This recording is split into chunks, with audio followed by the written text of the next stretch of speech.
Hey guys, Matt here. This is my review of Heretic. This movie is directed by Scott Beck and Brian Woods, and the movie stars Hugh Grant, Chloe East, and Sophie Thatcher. Now, the plot of this movie is two young missionary girls approach the house of Mr. Reed, and after he invites them in, they begin a dialogue, and they begin having a conversation. Well, this visit soon turns from lighthearted and curious to sinister and deadly. So when they first released a trailer to this movie, my mindset going into the film was that it was going to be a Cube or Saw-like film, where you had this, evil guy trapping victims in his house, but his house was going to be like a giant puzzle, where each room was going to be different, each path was going to lead to a different destination. After seeing the movie, I liked it, but I didn't expect it to be so religion-heavy. Now, let me start with the acting in this movie. Hugh Grant was really good as this creepy guy, Mr. Reed. A man who has an agenda, a man who's trying to prove a point, and, his victims are really the only ones that he can share this with, because once you're, in his house, you're pretty much trapped. So, Hugh Grant as this creepy guy was really good.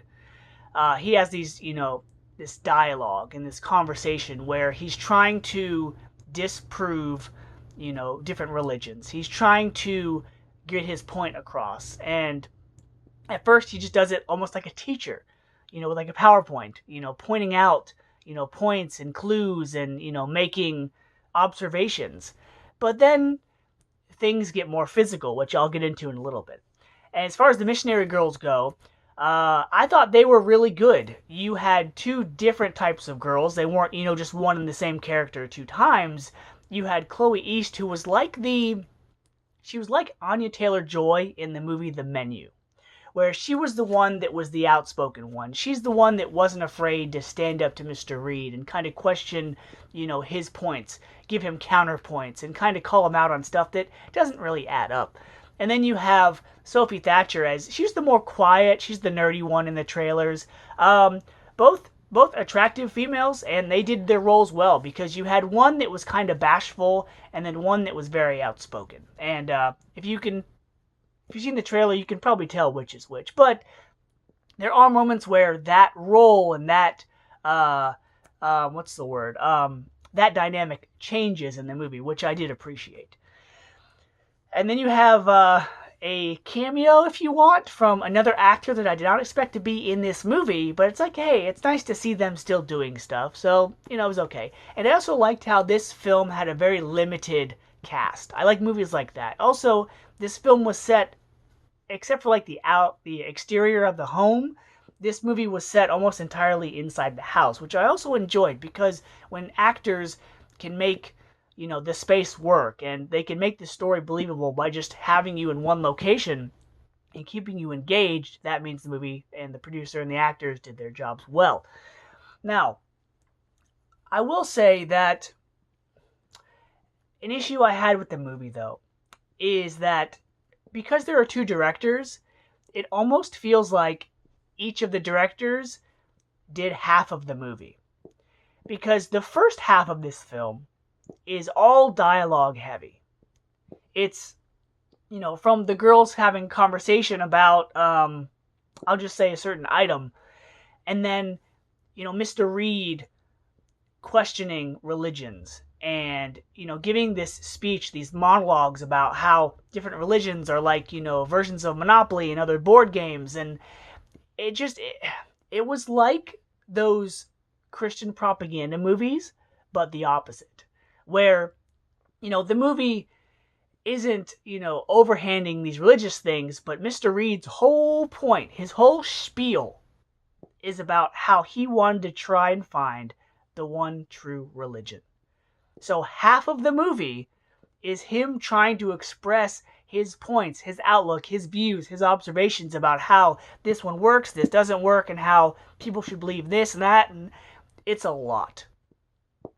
And then the other half is the Saw-type dynamic, where he gives them an option of choosing one or two doors, and based on the door that they choose, that's when you kind of get like the labyrinth-style thing, the puzzles, the the Saw type aspect of this movie. Now, this film reminded me of Saw and Red Eye, where you have a character who's clearly in control, who has, a protagonist who's trying to get away, get free, outsmart, outthink, survive this control, this demeaning character.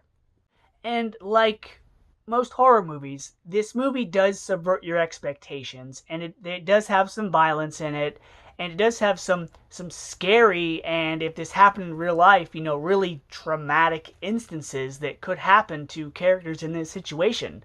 And yes, it's going to be one of those movies where a character will make a choice and you'll be like, no, don't do that, or no, don't go in there, type reactions, but that's the point of a horror movie. An issue I had with this film, though, is that it does something that I'm not a fan of in movies. There's I can count on one hand the things that if you do this in a movie, it's going to take me out of it or I'm going to dislike it. And the thing that it does is, without spoilers, is that it makes the mistake of defying logic and probability just for the sake of fooling the audience or trying to trick them in some way.